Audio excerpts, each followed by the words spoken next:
Magandang araw mga amo at welcome sa Kali Topics. Sa video na to ay magkokomento tayo patungkol po dito sa, magandang balita patungkol po sa relasyon ng Pilipinas at US.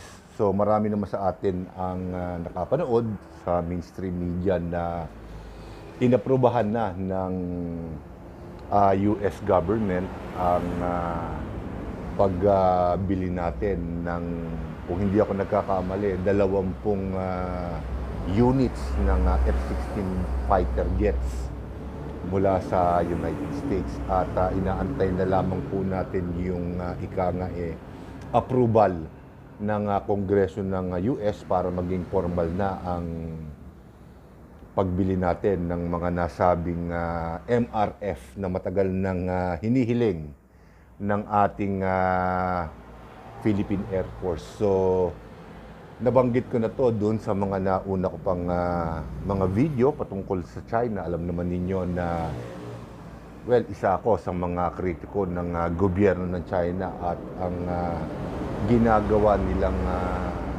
pangangamkam ng ating teritoryo dito sa West Philippine Sea. So, nabalita nga nung kamakailan lamang na napipinto na magkaroon na tayo ng credible na depensang panghimpapawid sa pamamagitan ng pagbili ng 20 piraso ng F-16 fighter jets. So, moderno itong mga jets na to at ang kagandahan pa nga po nito ay, kumbaga, kumpleto na. Kumbaga, package deal na itong ino-offer sa atin ng US.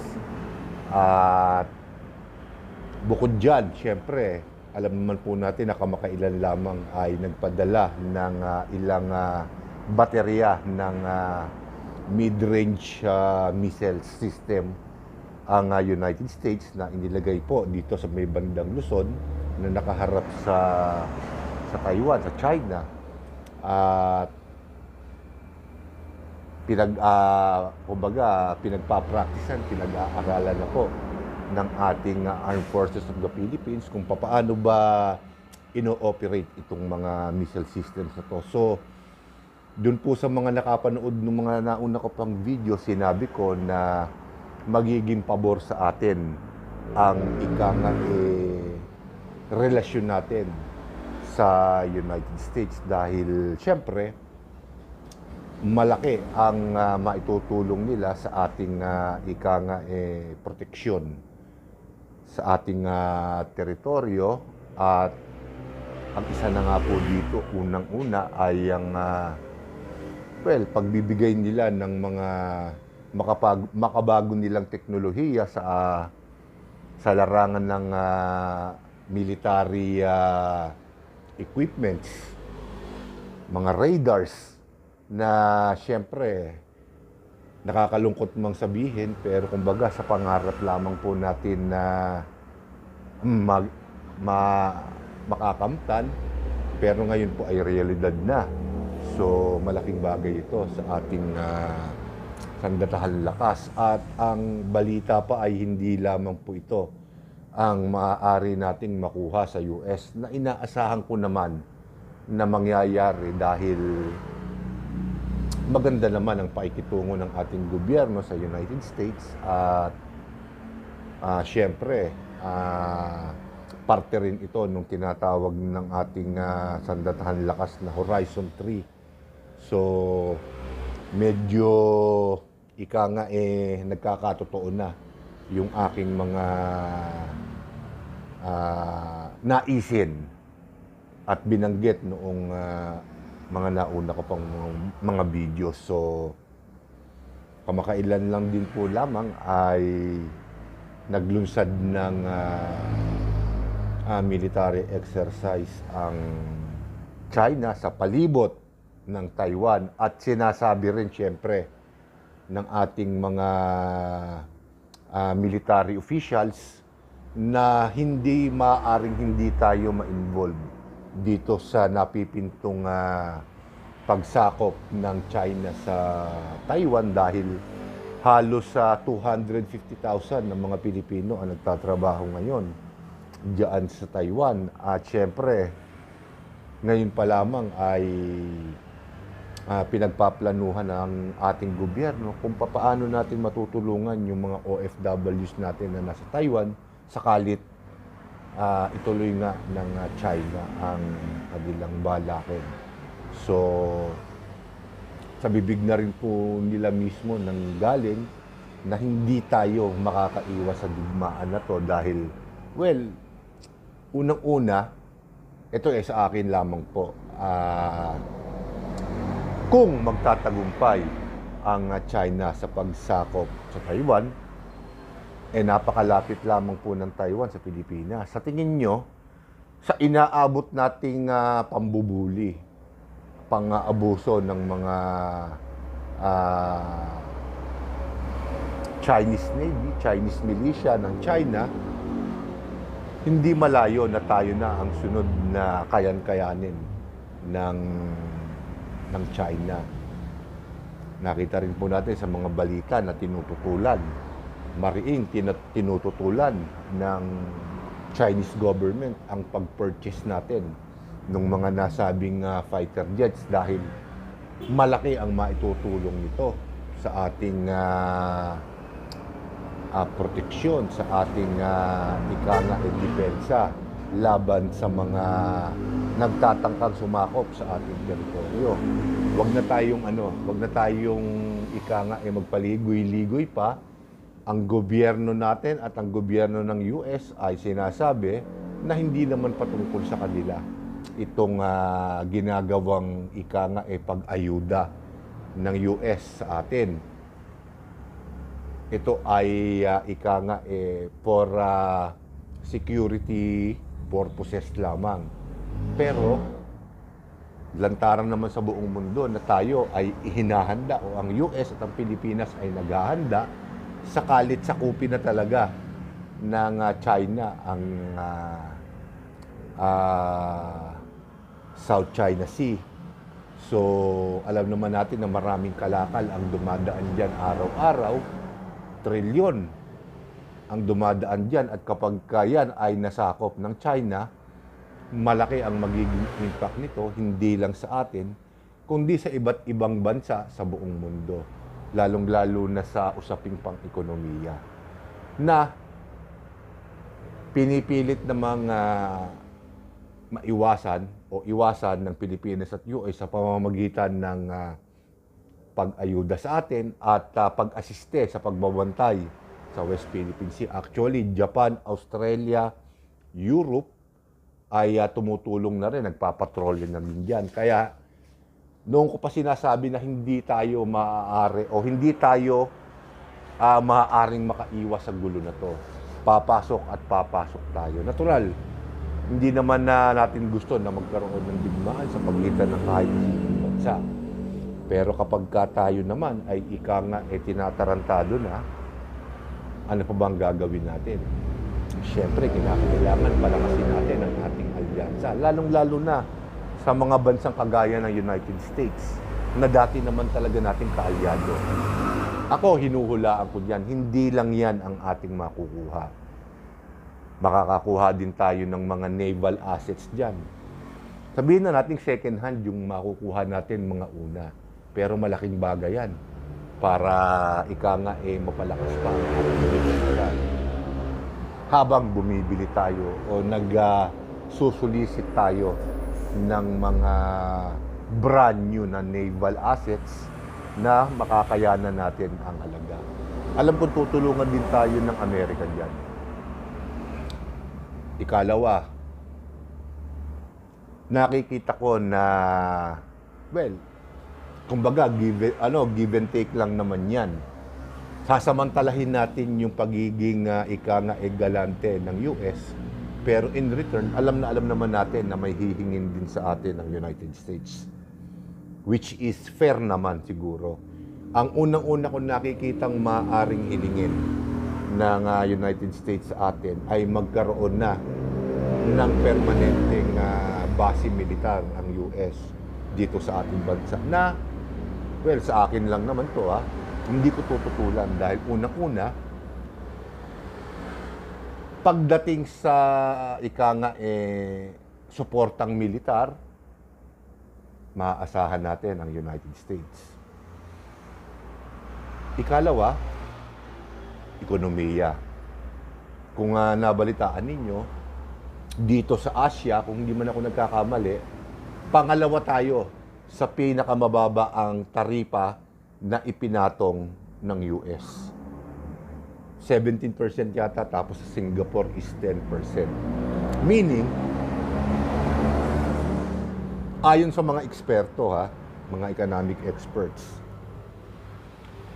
maaari nating masamantala itong pagkakataon na to dahil una, halos lahat ng bansa sa buong mundo ay hindi bumababa ng 25% ang taripa na ipinatong sa kanila ng United States ni President Donald Trump.